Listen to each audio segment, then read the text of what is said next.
राशिद साहिबा का इलेक्शन आया तो उसमें हमने जब फंड रेजिंग की, जहांगीर खान तरीन ने, मैंने, मियाँ खालिद महमूद साहब ने भी उसमें अपना हिस्सा डाला। अलगर्ज हमने 2018 तक जितने जलसे, जितने जुलूस हुए, उसमें ये कोशिश की कि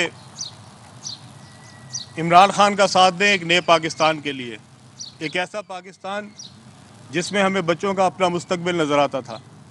और हम वाकई समझते थे कि अगर पाकिस्तान ने आगे बढ़ना है तो इसमें एक ऐसा पाकिस्तान चाहिए जिसमें लोगों का मुस्तकबिल महफूज हो, हमारे बच्चे जो हैं वो एक खूबसूरत पाकिस्तान में रहें। और उसके लिए हमने अपना हिस्सा डाला। मैंने किसी पे एहसान नहीं किया, मैंने ना इमरान खान की ज़ात पे एहसान किया, ना किसी और पे किया। ये मेरा मुल्क, ये मेरा भी उतना ही मुल्क है जितना किसी और का है, और मैंने अपनी इस मुल्क की तरक्की में अपना हिस्सा डाला है। और मैं जिस हद तक जा सका मैं गया। मेरा कारोबार था, हुकूमत के ख़िलाफ़ खड़ा होना, लाहौर शहर में खड़ा होना कोई आसान नहीं था। जिसकी एक छोटी सी दुकान भी हो उसको भी पता है हुकूमत के ख़िलाफ़ कैसे खड़ा हुआ जाता है। लेकिन मेरे अंदर एक जज्बा था कि नहीं, मैंने अपने इस मुल्क के लिए कुछ करना है, जिस मुल्क ने मुझे सब कुछ दिया है। अगर आज अलीम खान की कोई वैल्यू है, कोई शनाख्त है, तो इस मुल्क की वजह से। और जिस मुल्क ने मुझे सब कुछ दिया है, मुझे इज़्ज़त दी है, मुझे शोहरत दी है, और जिस परवरदिगार ने मेरे पे करम किया, मेरा भी हिस्सा बनता है कि मैं नए पाकिस्तान में अपना हिस्सा डालूँ। और उसके लिए मैंने दिन रात मेहनत की, कोशिश की। धरना था, 126 दिन मैं वहाँ पे रहा। एक एक दिन हमने किस तरह गुजारा। मैं वहाँ पे डीज़ल डलवाने, सफाई करवाने, पानी पहुँचाने, खाना पहुँचाने की जिम्मेदारियाँ भी खुद देता रहा हूँ। आज जब मैं लोगों को सुनता हूँ कहते हैं अलीम खान ने गद्दारी की पीटीआई के साथ, मैं उनसे पूछना चाहता हूँ, जितना साथ अलीम खान ने दिया है इस पीटीआई का, इमरान खान का, कोई मेरे से आधी भी कुर्बानी देने वाला है तो मेरे सामने लेके आओ उसको। खान साहब, मैं आपको कहना चाहता हूँ, किसी ने अलीम खान से आधी भी कुर्बानी दी है अगर पूरी तहरीके इंसाफ में, उसका नाम लेके दिखाएं। आज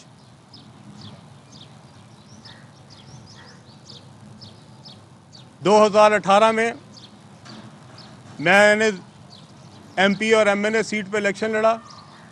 एमपीए सीट पे मैं एमपीए बन गया, एमएनए सीट पे मैं हार गया। ये 25 जुलाई 2018 की बात कर रहा हूँ। 25 जुलाई के बाद 26 जुलाई को रिजल्ट निकला। 28 जुलाई को मुझे नैब से पहला नोटिस मौसूल हो गया। 31 जुलाई को मुझे दूसरा नोटिस आ गया। 3 जुलाई को मुझे तीसरा नोटिस आ गया। 7 जुलाई को मुझे चौथा नोटिस आ गया। ऐसा कौन सा मैंने कारनामा कर दिया था 25 जुलाई एमपीए बनने के बाद कि आपने मुझे 10 दिनों के अंदर 4 दफ़ा नैब के दफ्तर बुलाया। मैं तो 2007 से लेकर 2018 तक कुछ भी नहीं था। मैं तो ना काउंसलर था, ना नाज़िम था, ना एमपीए था, ना वज़ीर था।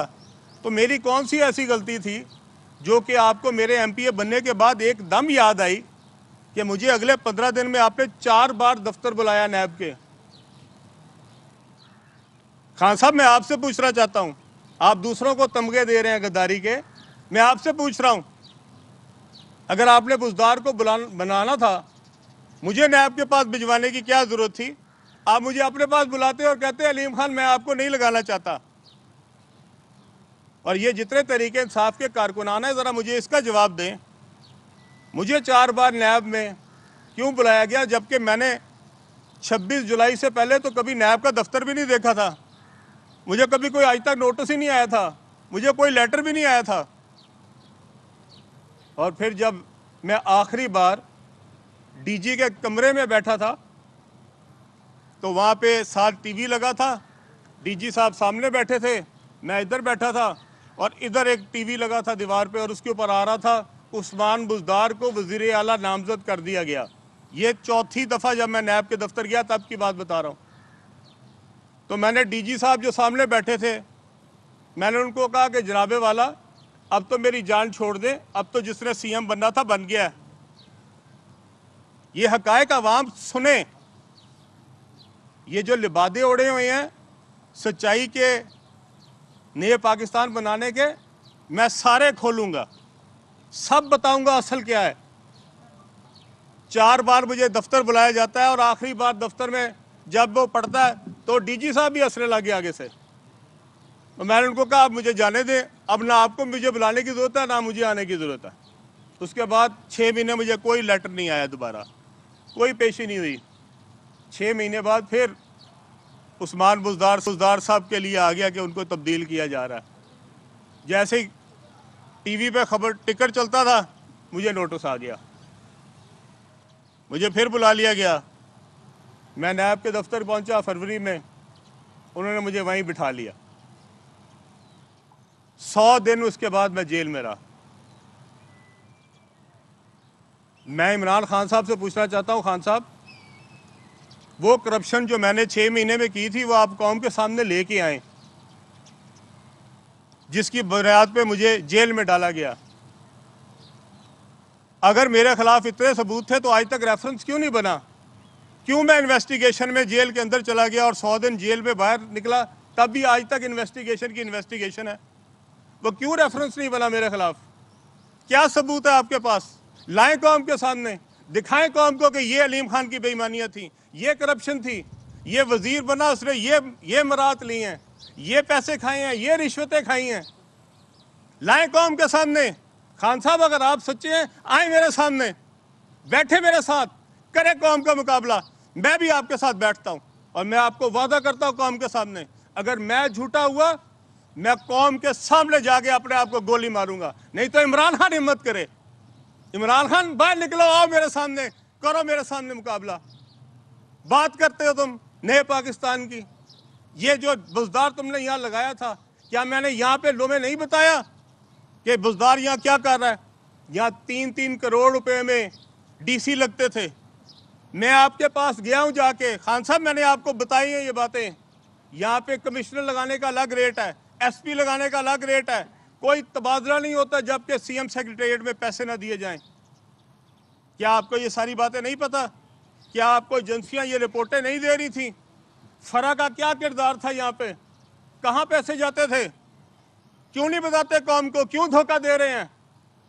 क्या आपको ये सारी बातें नहीं पता थी? और आप हमें समझाते हैं नया पाकिस्तान। आज आपने परवेज इलाई को, 183 मेंबरान हैं पीटीआई के पंजाब असेंबली में, 183 मेंबरान में से आपको कोई एक अपना साथी नजर नहीं आया, कोई एक कारकुन नजर नहीं आया, कोई एक शख्स इस काबिल नजर नहीं आया कि वो आप उसको कहे कि ये पीटीआई है और ये हमारा कायद होगा। आपने परवेज इलाई से सिर्फ 5 वोट एमएनए के लेने के लिए, वो परवेज इलाई जिसको कहते थे आप पंजाब का सबसे बड़ा डाकू है, वो परवेज इलाई, ये आपका नया पाकिस्तान, ये नए पाकिस्तान में आपने बुनियाद रखी, ये आप कौम को दिखा रहे हैं। सबसे बड़ा डाकू किसने कहा है?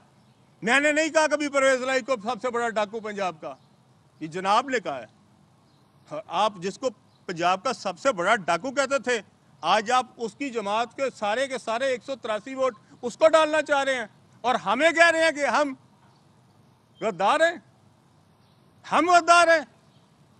परवेज इलाई को वोट डालना, हम गद्दार हैं? परवेज इलाई साहब को अगर वोट डालना था, खान साहब ये 26 साल की जो मूवमेंट है इसकी जरूरत क्या थी? परवेज इलाई साहब तो पिछले 40 साल से हुकूमतें कर रहे हैं, उन्हीं के साथ मिल जाना था।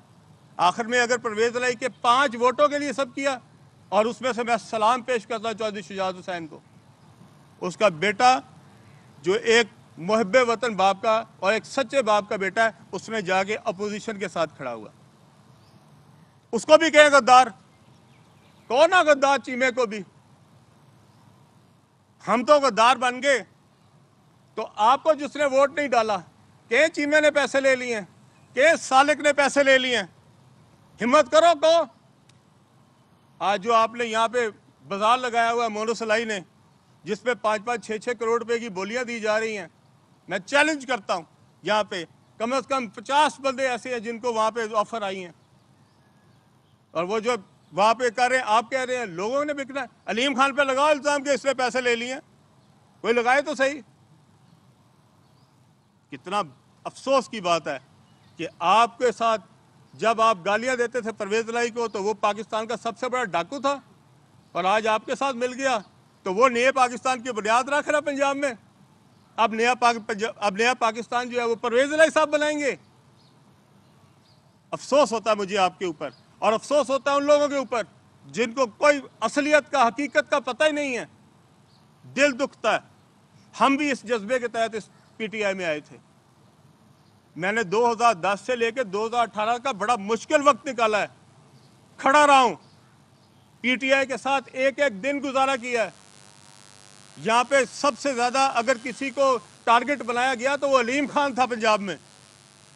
मैं एक दिन भी पीछे नहीं हटा। आज आप कहते हैं परवेज इलाही को वोट नहीं डाल रहा, ये गद्दार हो गया।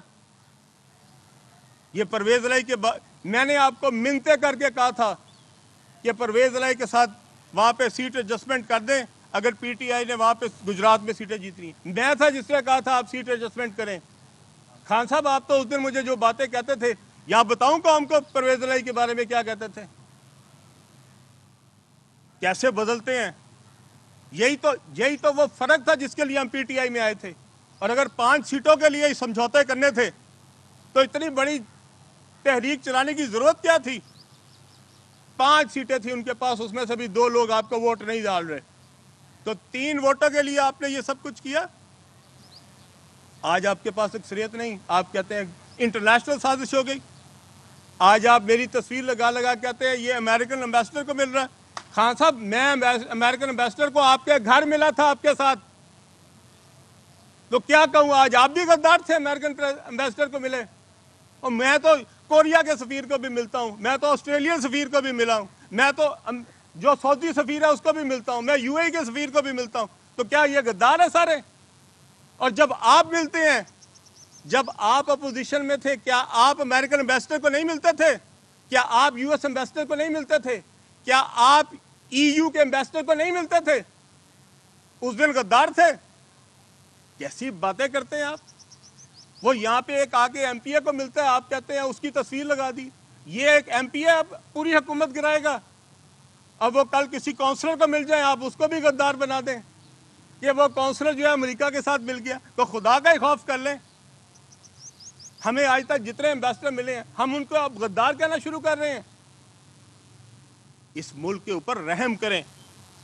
यह नहीं हो सकता कि आप क्रिकेट मैच तब तक खेलेंगे जब तक आप जीत रहे हो, और जिस दिन आपकी पसंद नहीं होगी आप विकेटें उठा के भाग जाएंगे और आप कहेंगे ये स्पोर्ट्समैन स्पिरिट है। आप में इलेक्शन हो रहा है, कानून के तहत हो रहा है, आपने असेंबली तोड़नी थी, तोड़ देता पहले। किसने रोका था आपको? आपके खिलाफ जब अदम एतमाद पेश हो जाए, आप असेंबली नहीं तोड़ सकते। यही आइन कहता है, यही कानून कहता है। यह कौन सा असूल है कि जनाब या तो हमारी तरह, नहीं तो चलो विकेटें उठाओ और भागो।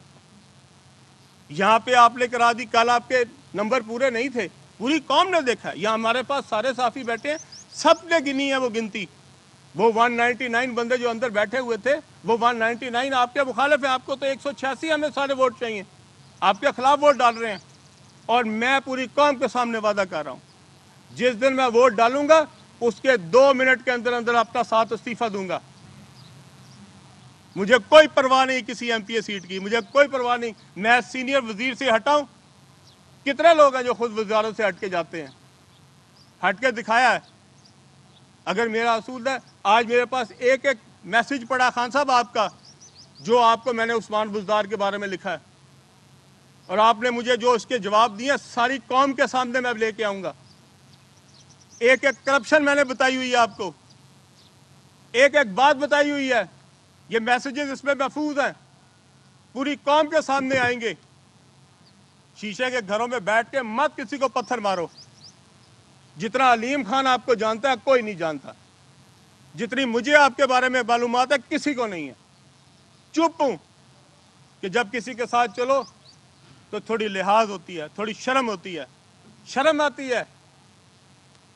आपको तो कोई शर्म ही नहीं आई कि आपने अपने इतने मुखलिस साथी को पकड़ के जेल में डाल दिया। ये आपकी नया पाकिस्तान की बुनियाद जहांगीर तरीन की बेटियों के खिलाफ आपने पर्चे करा दिए। वो जहांगीर तरीन जो आपके लिए दिन रात मेहनत करता था। कोई मुरव्वत है दुनिया में कोई चीज, कोई शर्म है दुनिया में चीज? और आप मुझे आज टैग कर रहे हैं गद्दार हूं। जितना मैं लॉयल हूं इस मुल्क का, कोई मुझे ला के सामने दिखाए। जो आपके साथ है वो मुहिब्बे वतन, और जो आपके खिलाफ है वो गद्दार है। आप मामे हैं पाकिस्तान के, आप चलाएंगे पाकिस्तान, बाकी पूरी दुनिया मर जाए। लोगों के सामने आंखों में धूल झोंक रहे हैं, लबादा उड़ा हुआ है। मैं जितनी देर जिंदा हूं मैं अपनी कौम के सामने सच बोलूंगा, और एक में किसी में हिम्मत है निकाल के लाए कोई चीज मेरे खिलाफ, मैं पूरी कौम के सामने चैलेंज कर रहा हूं। आज निकाल के लाए अलीम खान ने कोई रिश्वत ली है, निकाल के लाए कोई फायदा लिया है, निकाल के लाए कोई ठेका, कोई चीज मुझे आज तक मिली है, मैंने कोई फायदा लिया हो। आप मुझे पकड़ के जेल में दे दें सिर्फ इसलिए कि मैं बुजदार के खिलाफ हूं। आपको क्या चाहिए? आपको वो लोग चाहिए जिनकी ना कोई अक्ल हो ना समझ हो, और वो करप्ट बेईमान हो, ताकि वो आपके नीचे लगे रहें, आपके सामने कुछ ना बोल सके। मैं वो नहीं हूं। मैं बोलूंगा और सच बोलूंगा और पूरी कौम के सामने बोलूंगा, और जिसमें हिम्मत है आके मेरा सामना करे। आखिर में मैं अपनी पूरी कौम के सामने कहना चाहता हूं, मैंने बड़ी वफा से और बड़ी मेहनत से और अपने तमाम वसाइल को, अपनी ज़ात को पीछे रखते हुए तहरीक इंसाफ का साथ दिया है। जितनी मैंने मेहनत की है, जितनी मैंने कोशिश की है, वो सिर्फ और सिर्फ एक उम्मीद के लिए थी। हम समझते थे कि इमरान खान की शक्ल में नया पाकिस्तान बनेगा, और मुझे इस बात का दुख है कि मैंने जिस शख्स के लिए अपने ज़िंदगी के 10 साल लगाए वो इस कौम के साथ मुखलिस नहीं है, और जिसको दिखाया जा रहा है अल्लाह उल हक है। अल्लाह सबके सामने लेके आएगा जो किसी के अंदर पोशीदा है, और अल्लाह ताला दिखाएगा लोगों को। जो है वो छुप नहीं सकता। अल्लाह ताला इसी ज़िंदगी में सबको दिखा के फिर अपने पास बुलाता है। जो असलियत है वो सारी कौम देखेगी। मत मुझे कोई बताए कि मुहिब्बे वतन कौन है और गद्दारी कौन है। मुझे सब पता है क्या क्या होता रहा है, किस किस तरह होता रहा है, कौन कौन क्या क्या हरकतें करता रहा है। ये जो 3 ब्यूरोक्रेट 4 ब्यूरोक्रेट पंजाब में रहे हैं, ये जिस दिन पकड़े जाएंगे सारी कौम देख लेगी। जब 4 ब्यूरोक्रेट पकड़े जाएंगे पता लग जाएगा किसने क्या किया है, सारा सच पता लग जाएगा, सारी करतूत सामने आ जाएंगी। आप सबका बहुत शुक्रिया। अच्छा खान साहब ये बताइएगा, खान साहब आपने अभी जिस तरह बताया कि आप असेंबली की रुकनीत से इस्तीफा दे देंगे वोट के बाद, तो ये बताइएगा कि अलीम खान का मुस्तकबिल क्या होगा? पाकिस्तान की सियासत में, पंजाब की सियासत में एक्टिवली रोल प्ले करेंगे? अलीम खान का मुस्तकबिल क्या है, इमरान खान के बगैर या इमरान खान के साथ? अलीम खान का मुस्तकबिल जो है वो जो मेरे अल्लाह को मंजूर होगा वो होगा, और इंशाअल्लाह ताला मैं इस पाकिस्तान की खिदमत के लिए जो मेरा रोल हो सका वो मैं करता रहूँगा। इमरान खान साहब के जो हवारी हैं जो आज उनके साथ हैं, इनमें से बहुत सारे लोग ऐसे हैं जिनका तरीके इंसाफ की जदोजहद में कोई रोल नहीं है, जिनका कोई काम नहीं था इमरान खान साहब के वज़ीर आज़म बनने से पहले। आज आपको उनके तर्जुमान ऐसे नज़र आते हैं जिनकी शक्ल भी हमने कभी नहीं देखी थी। लेकिन बहुत सारे ऐसे लोग भी हैं जो मैंने बातें की हैं वो सब के गवाह हैं, उन सब को पता है। उन सब में से बेशुमार लोग इमरान खान साहब को जाके ये बातें कह चुके हैं, उनको बता चुके हैं कि बुज़दार क्या कर रहा है, वो बता चुके हैं कि पंजाब में क्या हो रहा है। खान साहब ने किसी की नहीं सुनी। ये बताइए कि उस्मान बुज़दार और फराह खान के एक बहुत ज़्यादा अहम है, क्योंकि जहांगीर तरीन का और आप सबसे ज़्यादा क्लोज हैं। पूरे पाकिस्तान को पता था कि जो आपने नए पाकिस्तान के लिए मेहनत की है वो सब आपने बताया। मामला इस वक्त सुप्रीम कोर्ट एयरपोर्ट में, लेकिन अवाम जैसा कि आपने बताया कि अभी भी एक इमरान खान के हिसार में है। आपकी बातें सच नहीं है, कोई ऐसे हकायक कौम को बताएं ताकि लोगों की भी आंखें खुलें। देखिए, मैंने तो आपको पहले बताया, मैं जितनी बातें की हैं मैंने सारी हल्फन की हैं, और मैं चैलेंज करता हूँ जिसने डिनाई करना हो आए मेरे सामने और बैठ के, और मेरे सामने बैठे और पूरी कौम के सामने बैठे। मैं चाहता हूँ पूरा मीडिया बैठे, खान साहब बैठे मेरे सामने और बताएं कि जो मैंने बातें की हैं कहाँ गलत की हैं, कौन सी बात है जो कि मैंने झूठ की है। अहम तरीन खबरें अब एक क्लिक की दूरी पर। हर लम्हा बाखबर रहने के लिए सब्सक्राइब करें हमारा YouTube चैनल। अपने मोबाइल फोन से मुल्की और बैनुल-अक़वामी अहम खबरों तक रसाई के लिए डाउनलोड कीजिए मोबाइल ऐप। बामसूख जराए से मुसद्दिका खबरों, तज्जियों और तबसरों से मुस्तफीद होने के लिए विजिट कीजिए पाकिस्तान की सबसे बड़ी न्यूज वेबसाइट। ARY न्यूज पहुंचा रहा है खबरें सबसे पहले आप तक, ताकि आप रहें हर लम्हा बाखबर।